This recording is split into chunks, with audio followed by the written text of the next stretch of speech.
sales or takings. How much are your gross takings in a day, in a month?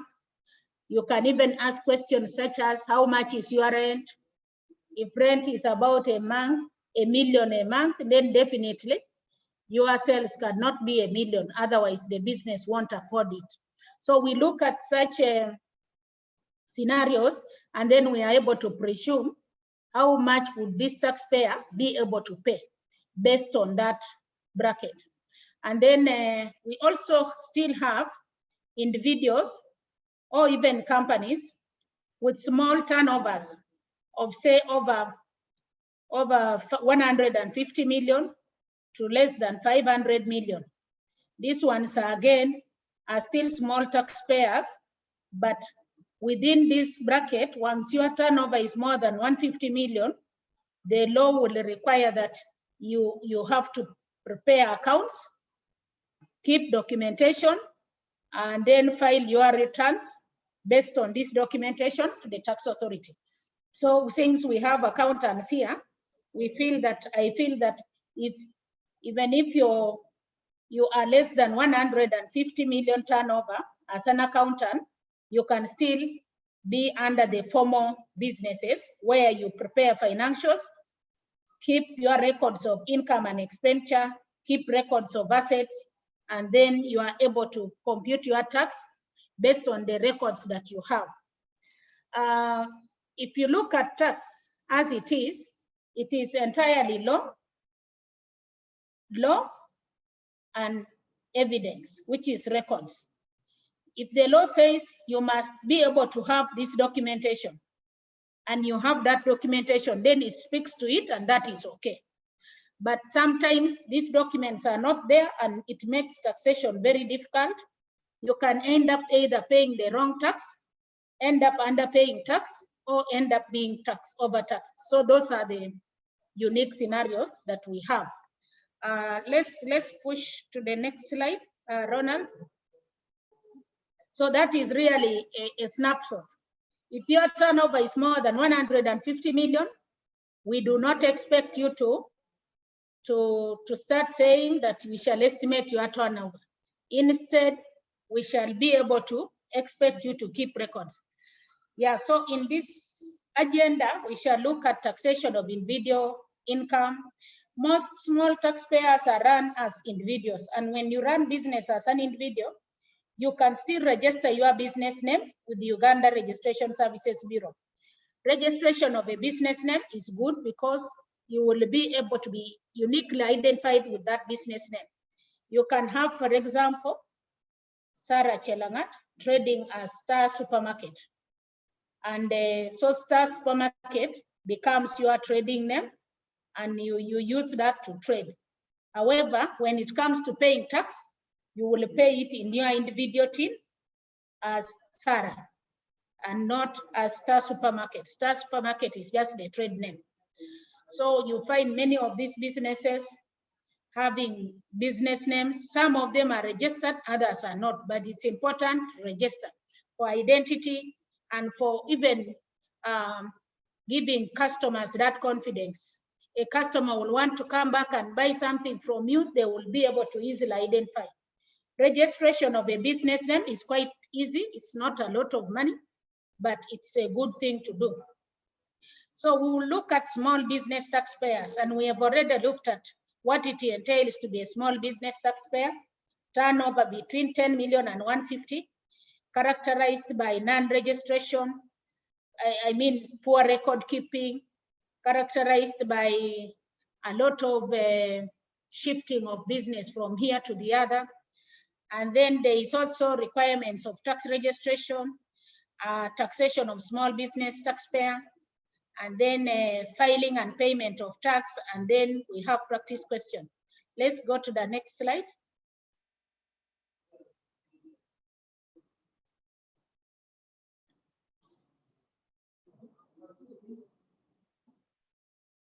Ronald's thing is very slow. Eh? The page is opening very slow. Can you see it? I'm not very sure whether. Yeah. So we're saying that individuals can earn income through carrying on either informal business, as is in the case as small business taxpayer, or formal business. You are trying to open again. Just leave it here. Ronald, I think I need to, yeah. Or formal business through a registered trade name.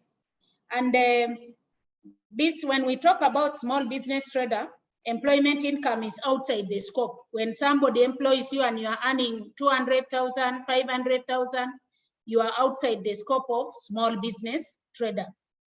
Ronald, I don't know, maybe I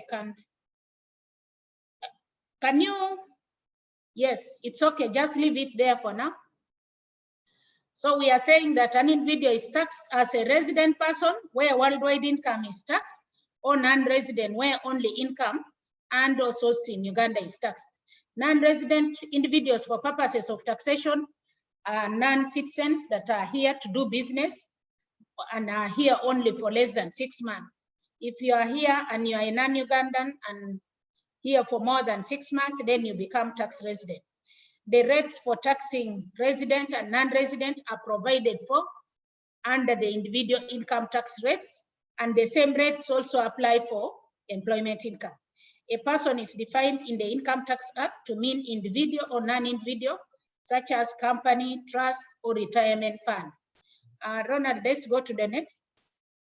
So basically, you will still pay tax even as you earn employment income, but you can also pay tax when you earn business income. The same income tax rates will apply. Where sales turnover above 150 per year, a taxpayer is required to prepare books of accounts and file tax returns. Individuals trading formally by keeping books of accounts can account for their taxes by filing tax returns through self-assessment regime, even where the turnover is below 150. This is just for emphasis that you may have started your business and turnover is say 120 million. It's less than the 150 turnover per year, but what we are saying is that if you can keep records, the law provides that you can still assess yourself using the formal regime and not the presumptive regime. Prepare your documentation, expenses, records, keep records, and then file returns based on your computation through the self-assessment regime. Self-assessment regime works in such a way that you keep your records, compute your own tax, and submit the tax to the URA. URA will later on maybe review the return and ask you questions here and there, and then they approve that return. The presumptive tax regime is specifically for small business taxpayers who are informal in nature. The semi-literate taxpayers who may not really keep their records, they only keep a stock of their takings, and then the expenses will be paid as and when, but they don't track. The turnover should be below 150 million. Anything below 10 million is outside the scope of taxation. In a case where the individual is trading formally, they will be required to submit the self-assessment return. Consequently, expenses will be deductible, subject to rules of deductibility, and capital allowances will also be claimed as provided for in the Act. What I'm meaning is that ordinarily what happens in taxation is that you will have your gross income, and then you have expenses that you incur to generate this income. The tax laws provide guidance on which expenses should be deductible and which should not be deductible in arriving at the chargeable income of an individual. And these rules are specifically that these expenses should be revenue in nature, and they should be incurred directly in generating income included in gross income. So that is very, very important in taxation. And so you'll find that these rules of deductibility will be applicable to a formal business. And capital allowances are expenditure on capital assets that you use in generating this revenue. Examples of capital assets can be furniture, computers, vehicles that you are using to generate this revenue. The tax law does not give a deduction on these capital assets, but allows you an allowance, what is referred to as a capital allowance in form of wear and tear initial allowance on these assets that is used to reduce on the chargeable income of a taxpayer and subsequently allowing you to pay less tax. So expenditure shall be allowed if incurred directly in the production of income included in gross income.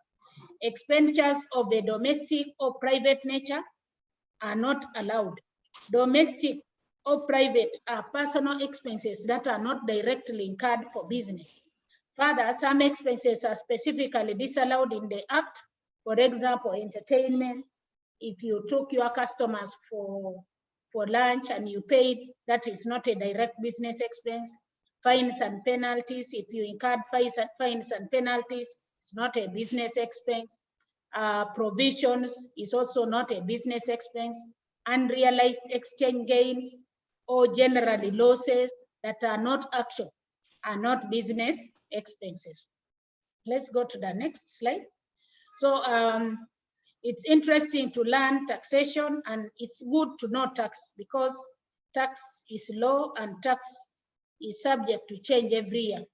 So it's important that you are able to learn tax.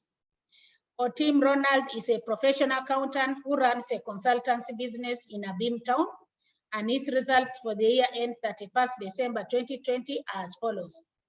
Otim only made 100 million for the year, but remember, Otim is a professional. I just wanted to give you a clarity on that. If you are a professional, these rules of turnover won't apply to you. You will be required to file returns and keep books of records because you are a professional. So that is very key to note. These thresholds of turnover don't apply to professionals. Those ones have to file books of accounts. So in this example, we have the assistant salary of 6 million, telephone expenses 300,000, electricity 400, rent 2 million, stationery and printing 200, sundry expenses, school fees for children at Kampala parents, and then personal expenses. Now, if you look at this, school fees for children in Kampala parents is a private expenditure. It's not business related. Personal expenses, drawings, you remove some money to buy things at home. Those are also personal expenses, not deductible. And then rent is okay because it's a business expense. Stationery and printing is okay. So you find that for this guy, if we are to get chargeable income, let's go to the next slide.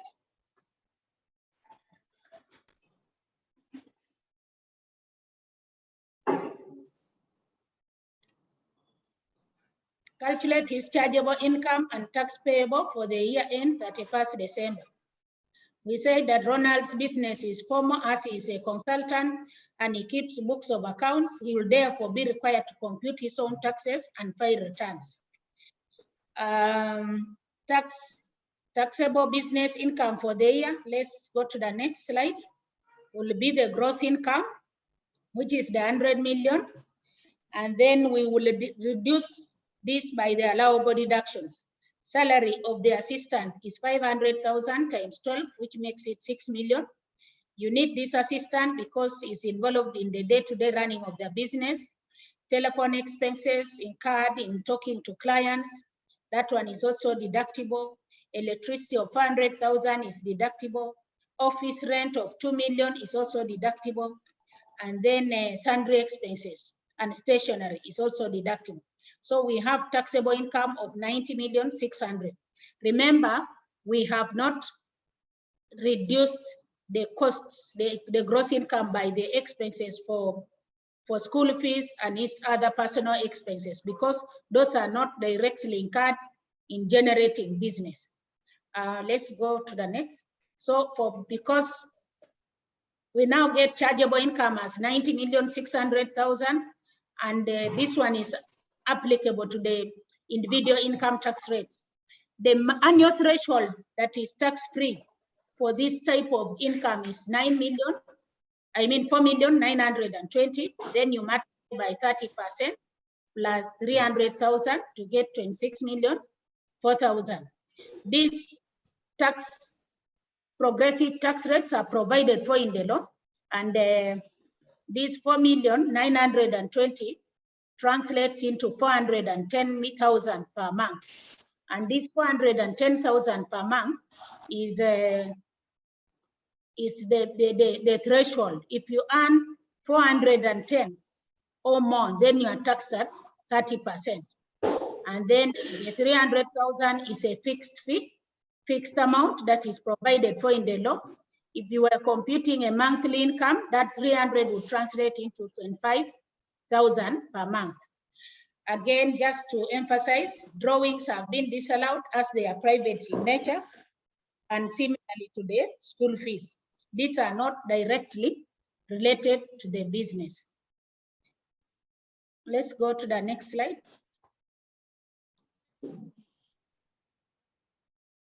So where turnover is above 150, a taxpayer is required to prepare books of accounts. A small taxpayer for income tax purposes is a resident taxpayer whose gross turnover for businesses owned by such a person is above 10 million, but less than 150 million. The term turnover here means total sales, gross sales for a year of income that you have made. Excluded from the small business or presumptive tax category are professionals, for example, dentists, accountants, lawyers, public entertainers, construction, medical people, architecture, etc. These are businesses. These businesses are informal and they can prepare their books of accounts. A taxpayer whose gross turnover does not exceed 10 million for a year of income or 830 per month does not pay tax on their income. So if you just have 830,000 per month as gross income from your business, you are exempted from that business. Or if your total sales for a year is 10 million, you will not pay tax on that. You are exempted. Requirements for registration: national ID and 2 identifications. We have rolled out what we call Instant In, which is very good for you. You don't really have to come to URL. And for the Instant In, all we need is your national ID and telephone number. We don't even need your email, because we noted that many Ugandans may not have access to internet. So we just need national ID and telephone number. And then you do the application, and the TIN should be given instantly within less than 30 minutes. So we have now connected our system to NIRA, and the URA system is now interfaced with NIRA, so we can get details for individuals from the NIRA database. And if you have a national ID, it makes it much easier for us to just not ask you for the same information, but use that information to make it easy for you to register for. Not yet. Can we mute it, please? Yeah. Okay, let me continue. So I was saying that if you are non-Ugandan, we will use your passport to register you for business. And we can also use a driving permit or any other identity.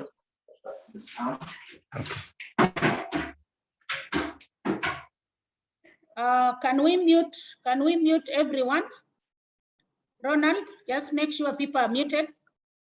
Then for a sole proprietor, we will ask you for the certificate of registration of your business, and then statement of particulars. Statement of particulars will have the people who are behind this business.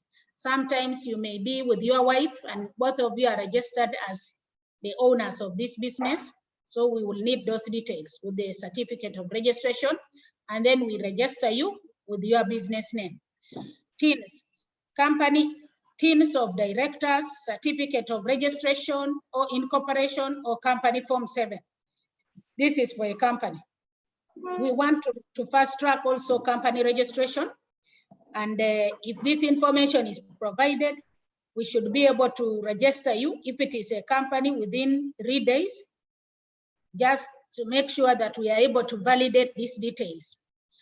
Requirements for TIN registration. Please note that your company must already be registered by Uganda Registration Services Bureau. It makes it easier for us if you are a formally registered business. Tax identification number is what we refer to as the TIN, and it's the key identifier for all businesses. Sometimes if you deal in a taxable supplies, you may want to register for VAT. And you see, I was telling you that the beauty with registering for VAT is that you will be able to get business contracts from people who are already registered for VAT, because they will be able to claim that input tax and makes it cheaper for their businesses.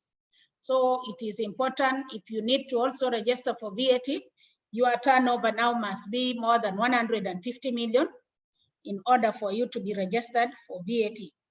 Professionals may register for VAT even where the turnover is less than 150 million, because professional services are standard rated except for the medical services and social services and educational services. Requirements: small business taxpayers are taxed under the presumptive regime, which is based on estimated turnover of the taxpayers. Presumptive is a turnover-based tax levied on small taxpayers with gross turnover of between 10 million and 150 million. The tax is paid by the presumptive taxpayer is a final tax on the business income of the taxpayer. Once you've been charged this tax, it's final, because you are not supposed to claim a deduction or gross up this income with other income. This income is assessed separately for that business, and it's a final tax. No deduction is allowed for expenditure or losses incurred in the production of business income.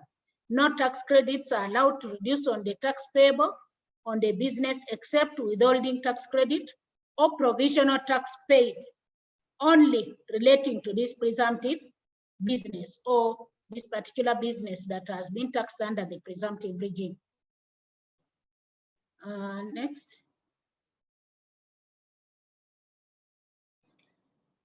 Presumptive taxpayers do not keep proper books of accounts because of their informal nature. This is the reason why they are taxed based on estimated turnover, usually based on daily gross sales or takings. Presumptive tax is payable by a taxpayer is reduced by any withholding tax paid in respect of that particular presumptive tax, or any provisional tax paid in respect of amounts included in gross income of the taxpayer. A person in the category of presumptive tax shall be taxed as per the rates provided below, unless that person elects in notice in writing to the commissioner for their tax to be calculated by applying the rates of tax administered by ascertaining chargeable income. So like I was telling you, you have a choice to elect to file returns, to prepare books of accounts and keep records.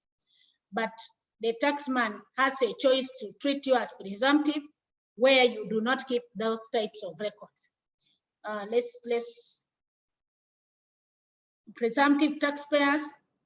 Let's go to the next.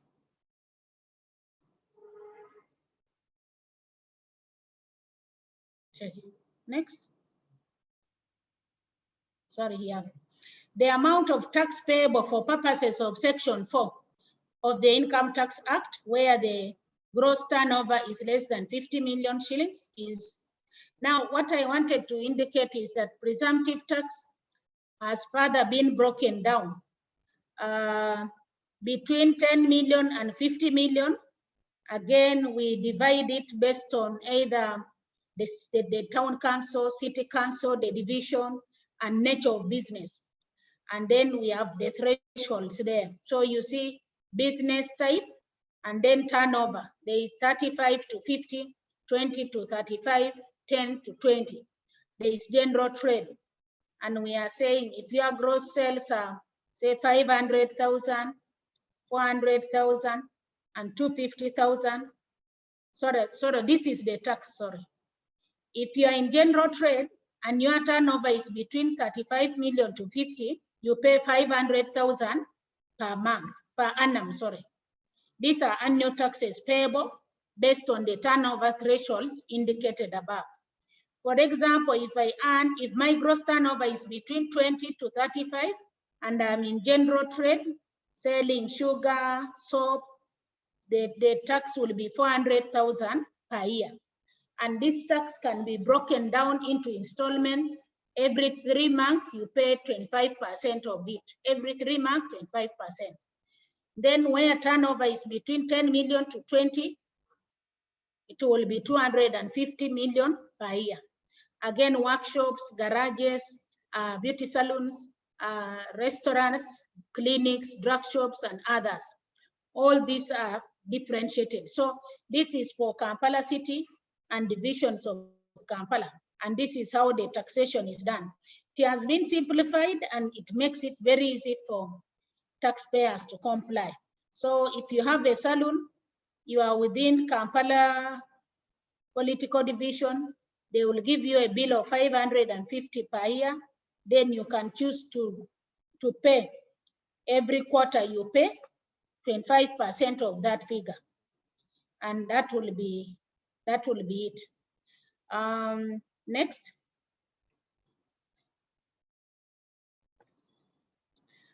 Again, under small business taxpayers in municipalities now, these are like outside Kampala, say maybe you are in Bale, Barara, Gulu, Jinja, and you are doing the same business. The taxes have been reduced, but the same turnover thresholds are maintained. But this time now in general trade, instead of 500, you will pay 400,000. And then again, in between turnover of 20 million to 35, you pay 300.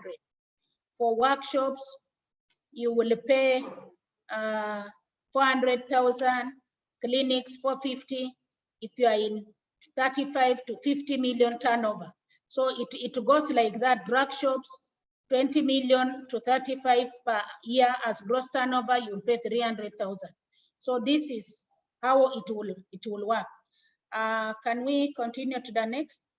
We shall share these slides with you. Again, town councils and trading centers, we are now going deep in the villages, trying to widen the scale and ensure that everybody is able to pay a fair share of this tax. And for general trade, we have again 300,000 per year. If your turnover is between 35 to 50, cognizant of the fact that these small trading centers have much less business compared to other business centers in Kampala, where the population is a bit high. Workshops, 300,000. No, first go back.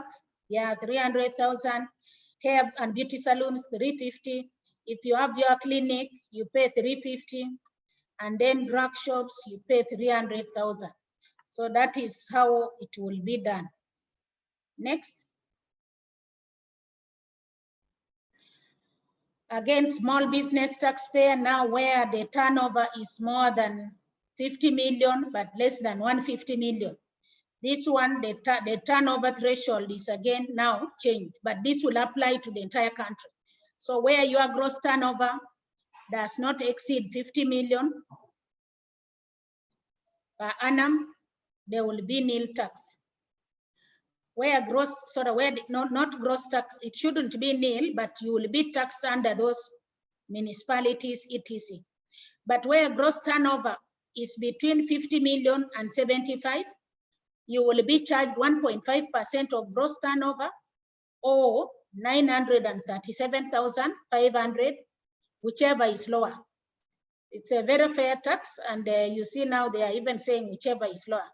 So it is 1.5% of gross turnover. And then again, it progresses again between 75 to 100, 100 to 25, 125, 125 to 50. In that progressive rate, you pay 1.3 or 1.5% of gross turnover, whichever is lower, or 1.6 if turnover is between 100 and 125, 1.6 or 1.5 of gross turnover, whichever is lower, or 2 million or 1.5, whichever is lower. These are annual tax amounts payable. Again, for individuals, they allow you to pay your provisional tax in 4 quarters. So the first 3 months of the year, you pay 25%. The next 6 months, you pay another 25. The next 9 months, you pay another 25. And then at year end, now you close by paying the full amount. Again, like we said, it's a final tax. You are not required to gross this income with other income. And that is how the regime works. Let's continue. Let's go to the next slide, Ronald. So examples, just an example, Herbert has a retail business with gross turnover of 80 million. What tax would he have to pay at the end of the financial year? So again, we would look at Herbert. Remember, for 80 million, we don't even have to look at location. Location will only apply where you have turnover of 10 to 50 million. So we shall say 1.5% of 80 million, which is 1.2, or 1.312, 500, whichever is lower. So Herbert will pay 1.2 million as tax. And then example 2, Alan deals in home care products. His total sales for the year included 34 million in kitchenware, 29 in furniture, 36 million sales in other products. Determine Alan's gross sales and compute tax. Gross sales will be 99. The total of 34 plus 29 and 36. And then we determine tax by 1.5% of 99, which is 1.4, or the 1.3125, whichever is lower. So the tax will be 1.3, since it is still within the same, the same bracket. That 99, you just say 1.5%, or the fixed fee, whichever is low. It falls within the 75 to 100. Remember the thresholds, the income band. Let's go to the next.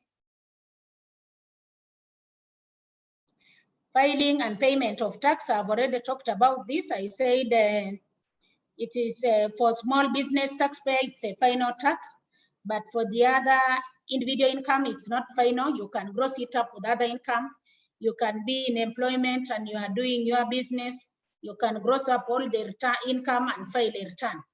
So provisional tax is paid every quarter. A quarter is 3 months. So it is 3rd, 6th, 9th, and 12th month by paying a quarter of the tax to make it convenient and to facilitate compliance. In respect of the company's liability on the income tax for that year, final tax is due 6 months after the end of the year for both company and individual. There is a special return for filing presumptive tax as it is accounted for separately, and this is not grossed up with other income. The beauty with the presumptive tax return is that you can download that return and file. When you file, the PRN is automatically generated, and once you pay, that is it for that tax, and you don't even have to come here to URA. You just need to do that tax and file it. This regime is really supposed to have improved compliance, but the informal sector remains a very difficult sector in taxation globally, especially in Africa and sub-Saharan Africa. And even at a global level, we have studies that indicate that India has made good strides in taxing the informal sector.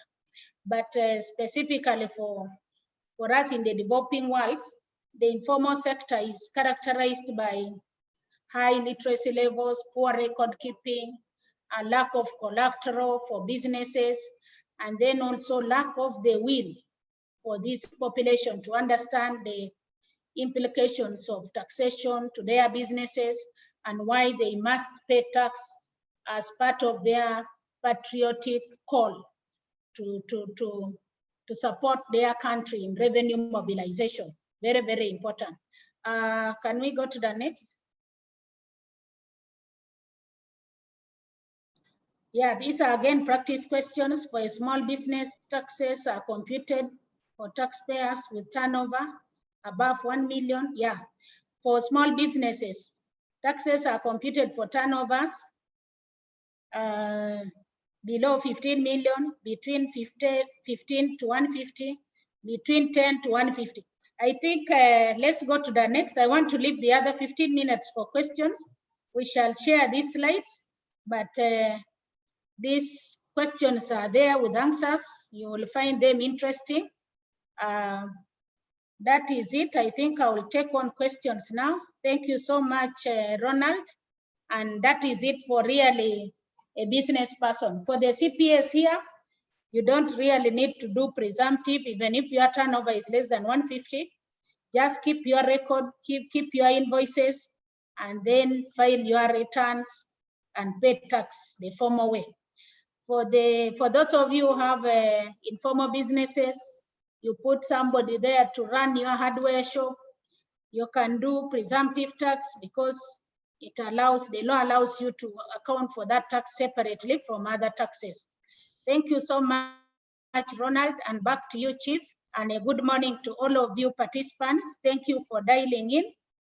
We have about 100 participants. I appreciate you are making time to come and join Enterprise Uganda. We cannot grow businesses without being tax compliant. When you comply, your businesses grow, and tax is important for us to pay. Tax is part of our patriotic call to support our governments in running their businesses so that they can be able to give us social services and other services. Thank you so much, and a good morning to all of you once again. And thank you so much. Over to you, Ron. Thank you, Sarah, for that enlightening submission on SME taxes. We felt like you were pouring in our mouth with a hosepipe, a lot of information.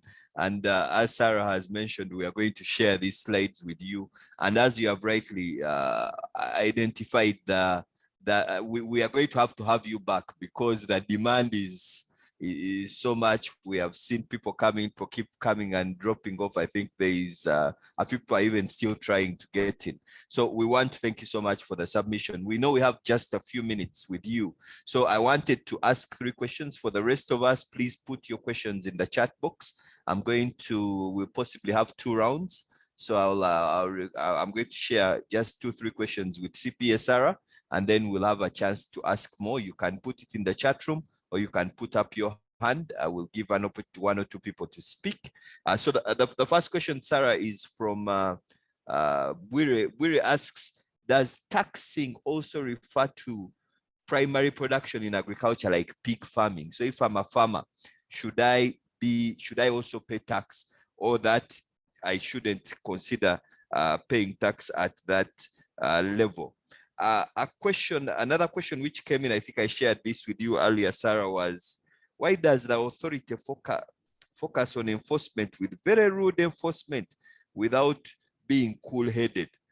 So there are people who feel like the way it is collected is tough. You can make a comment on that. There is a question or 2 here which I wanted to capture. Yeah, someone was asking about VAT, Margaret. Margaret says, my application was rejected for VAT when I was below 150 million. I think she runs an audit firm. Sarah, you could first attempt those, and then we'll have another round. If you want to ask a question, please put up your hand. We have Sarah for another 10 minutes, then we will be able to pick through. CPS Sarah, you can start with those. Thank you, Ronald. Actually, you can also type in your questions. I can send responses later, just in case we can't make it within the minutes. Send your questions to Ronald. He will compile them, then send to me. Then I can provide responses, and then you can be responded to. Tax on agriculture, yes. On the agricultural sector, again, it depends on whether you are running your agricultural business formally or informally. I used to do agriculture, but I think I've not done it now for 2 years. It is a very difficult business, and you know, most people in subsistence agriculture or even Even if not subsistence, the record keeping is very, very poor. You will just buy seeds, fertilizers, and then you have the cost of plowing, cost of weeding, without really tracking your expenses. This makes it very difficult for business. And because of that, we find it hard to do taxation in agriculture. But again, it just depends on the mode of business setup that you have. Is it formal? Do you have records? If you have, then you can be able to file your returns and prepare books of accounts and file returns based on the documents. If it is informal, then you can be able to pay tax based on the presumptive tax rates in that sector. Of course, I see agriculture is not indicated here, but agriculture is just like any other business, and it is taxed. But of course, you will note that because it is affected by climatic changes, etc., sometimes you put in expenses in this business and drought comes and the whole crop is all burnt out, or floods comes. So really, if you are in agriculture and you are selling your milk or selling your cows, selling your crops, you can still pay tax either using presumptive or the formal way. Tax officers are very rude. Sorry for that. We are working on that. We really want to sell the tax business as a service, like you would go to the bank and a banker talks to you nicely.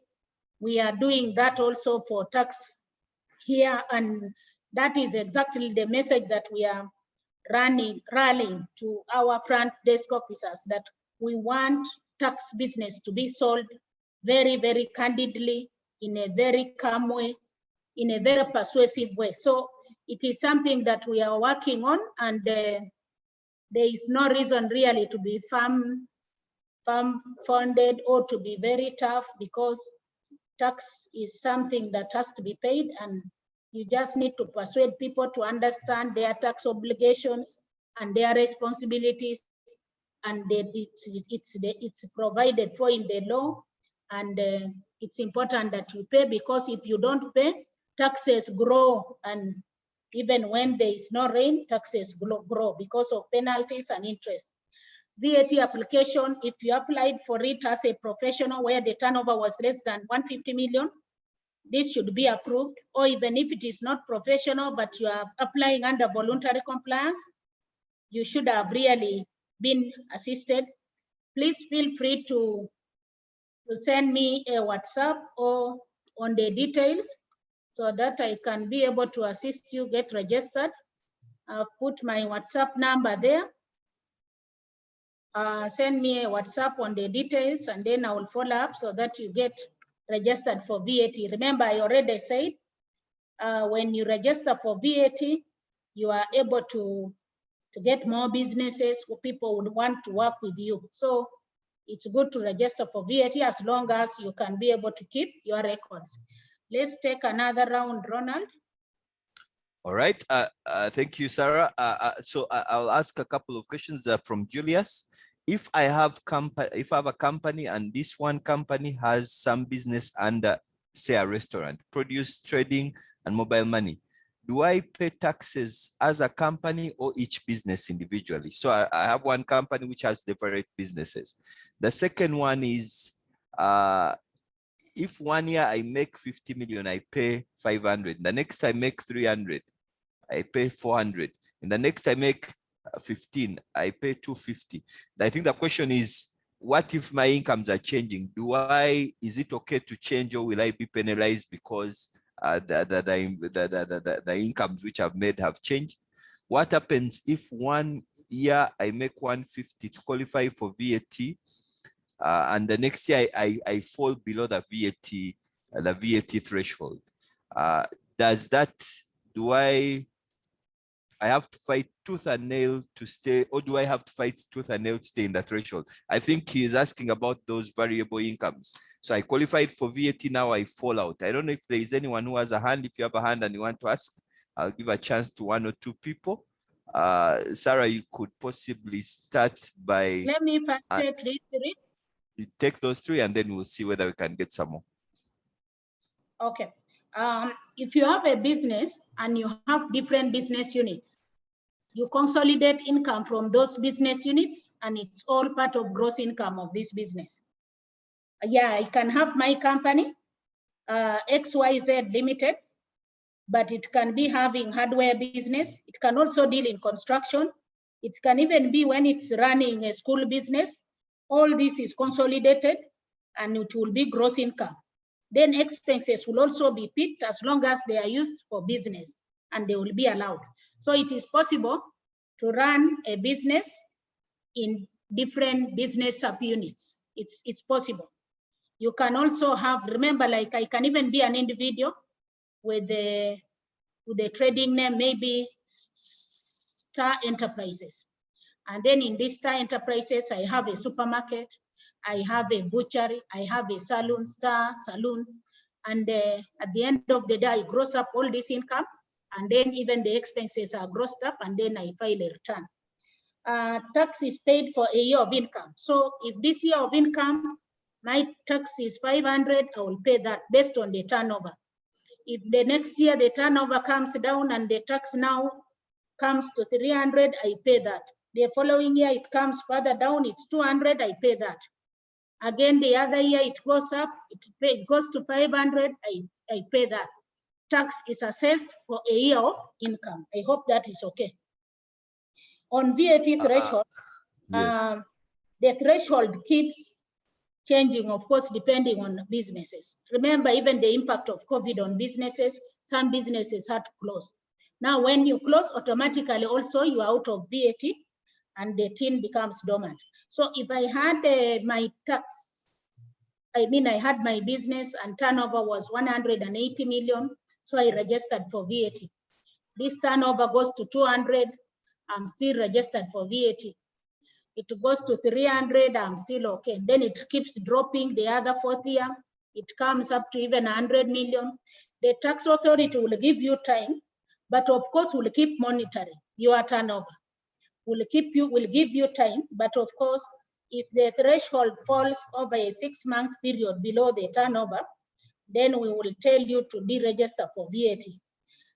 It also depends on the nature of business. If you are a professional, we can keep you there, because usually sometimes consultancy business is very, very unstable. You can have business this year and then the following year you may not have. So we can keep you there, but of course, turnover is important because we also don't want to just keep people who are very informal within the business, within the VAT bracket, because VAT is a transaction tax and it's very important for record keeping. We use tax invoices to account for VAT. So without records, we can't keep you in VAT. Thanks a lot, Sarah. Ronald, you can unmute and ask your question. Thank you, my namesake, and thank you, Commissioner. 2 points. The first is to and to understand whether if I have a loss-making business, let's say I'm running a school that has remained unprofitable for the past many years, and also in that company, I have rentals that are fairly profitable.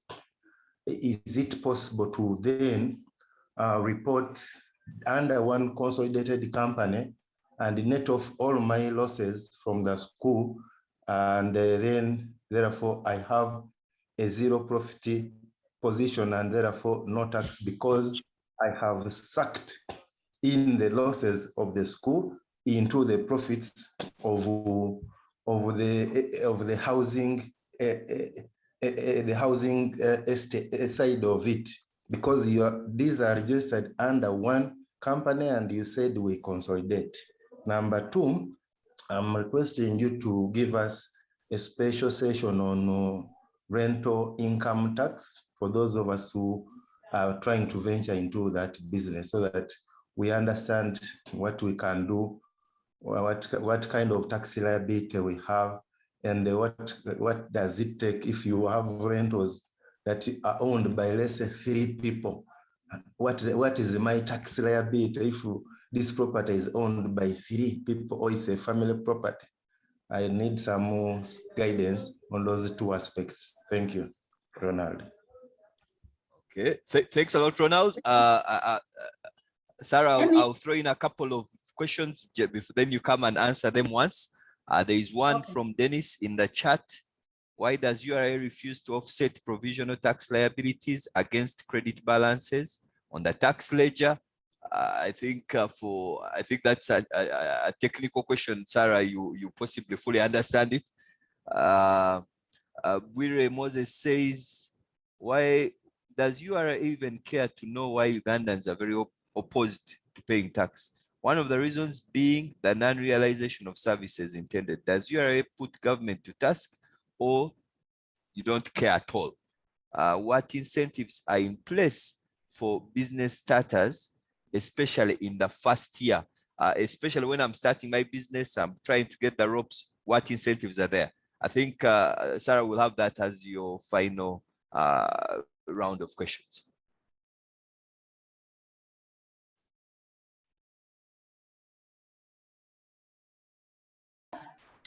Sarah, I think you're still muted. Good. Questions? Yes. Yeah, but thank you, members, for your questions. Just a quick one. Rental business and school business. I will be happy to take you through rental income taxation, because it's a controversial area. But what I want to tell you is that you cannot gross up rental business with other businesses. Rental income is assessed separately. So you can't bring your losses from the school into rental income. Rental income is assessed separately for both a company and an individual. Regarding the presentation on rental, I will be happy to do that for you. We can work with Ronald and get time on that. On the tax ledger, why is URA not offsetting tax credit balances? We generally have issues with our tax ledgers. We appreciate that. We are working on streamlining that. So it is an issue that we are really concerned as a tax administration body. We want to have ledgers that talk into the taxpayers' business that can be supported. So you can just say, give us time as we work into this. Please give us time on that. I've also given you my number. If you want your ledger to be looked into specifically, feel free to chat me in and give me your company and the team, or your business name and the team. Incentives for business, yeah.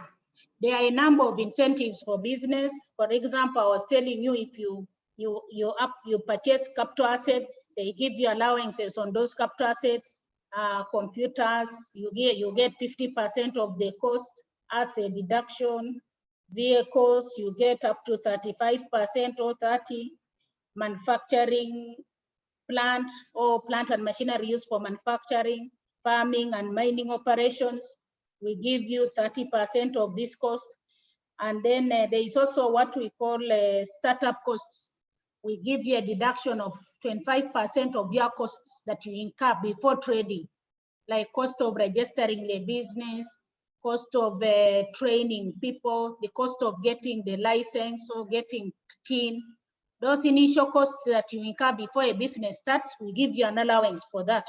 So there are a number of really incentives. Maybe again, just to give again Enterprise Uganda a heads up, we can also do a training in the future on the tax incentives applicable to both maybe small and medium and large taxpayers. There are incentives that are given based on the capital base that you put in. And again, this can give you a tax holiday of over 10 years, but there are conditions that you have to meet. If you are in strategic sectors like agro-processing, there are also exemptions around that. So there are a number of incentives that government gives. We just need time to look into that. The last question was, does URA care? We really care so much about it, but you know, we are just like implementers, but government is really doing their best. You saw what the president was talking about, the Myoga Fund, the parish model. all this money is coming from your taxes, and government is concerned about also giving you the best.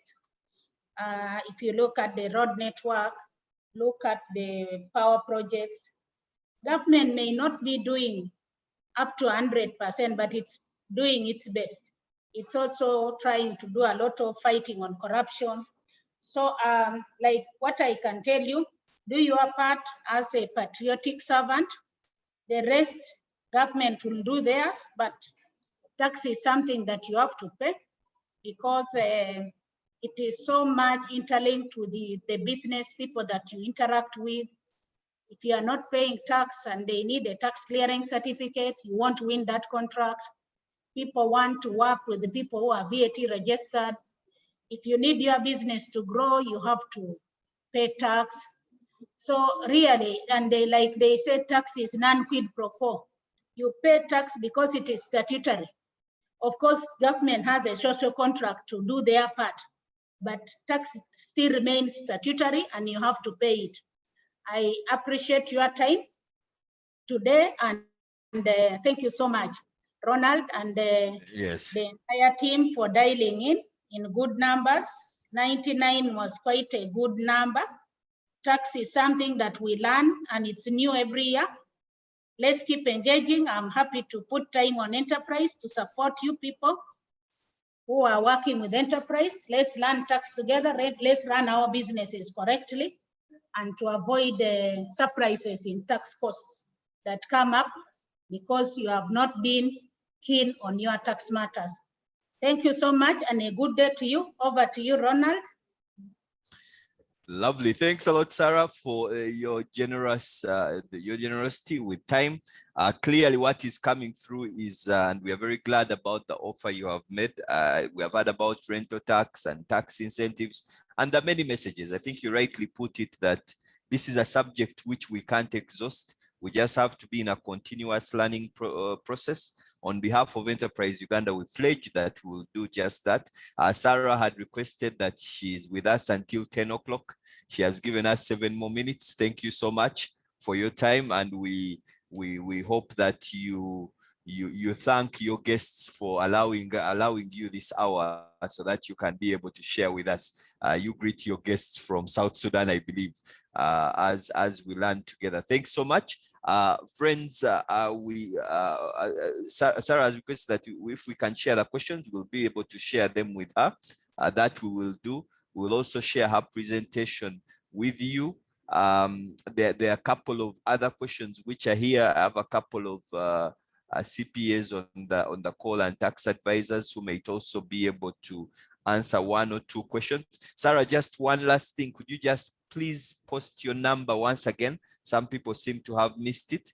Just please post the number in the group so that those who missed it can be able to get it. There are a couple of people I think who missed Sarah's number, but that will be shared in the group in a moment.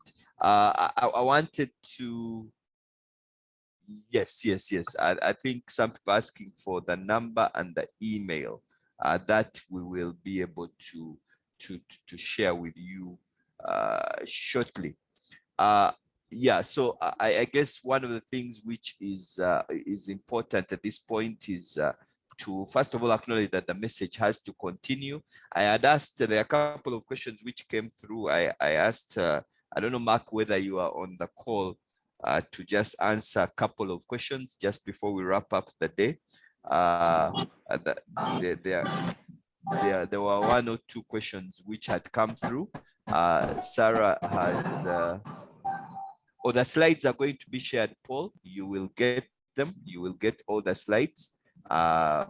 Those will be available to you. Usually when you register, you give us your email, so we will be able to give that to you to be able to run with it. You remember that a while back we hosted Mr. Derek Nkaja, who is the head of CPA Uganda. Whenever you are having tax challenges, there is a whole family of people who have dedicated their professional lives to to growing small and medium businesses. These people, some of them are available here. We will just make sure that you get in touch with them to make sure that some of these answered. There were a couple of questions which I see coming through. I had asked, I don't know whether Mark, if you are on the call, you could just unmute and you answer 2 or 3 questions, and then we will wrap up the day.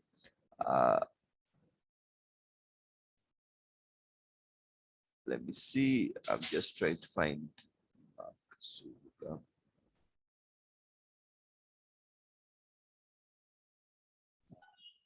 Hello? Yes, Mark. Hello, Ronnie. Great. All right. Super. Now, there were a couple of questions which came through. Mark Subuga is one of the tax advisors who we do work with. And I asked him that some of these questions he would answer because Sarah was running away within an hour. She had an engagement. I think one of the questions which I wanted you to talk about was, what is the grace period for a registered business that has just started business and is getting used? Is there any grace period, or as soon as you register, the obligations are there? You could also talk about, as a self-employed person, is a business where I'm the only employee, do I have to pay payee if I am the only employee? I think that separation between payee and what Sarah talked about, which is the presumptive tax. Mark, you could quickly answer those questions and then we will wrap up today. Yes, thank you, Ronald.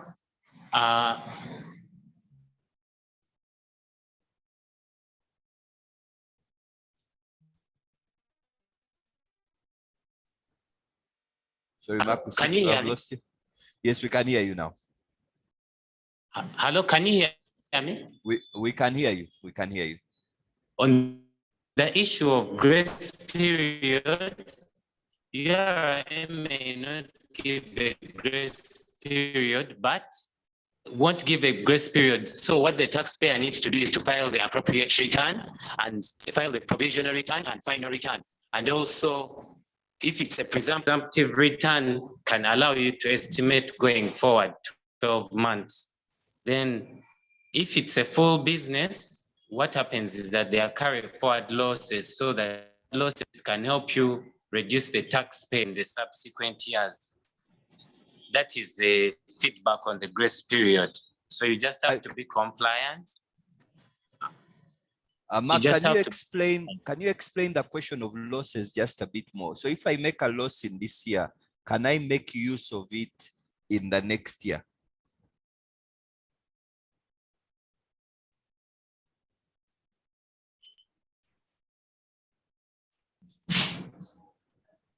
Hello? Yes, Mark. Yes, I beg your pardon. You said, can I explain?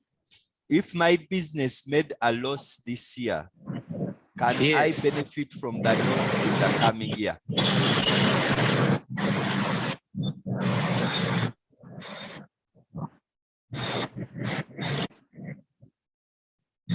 Yes, if it's a business above 150 million, meaning that you're filing you have to prepare books of accounts, then you can, when you make a loss in 1 year, you can carry forward the loss next year and it reduces on the chargeable income.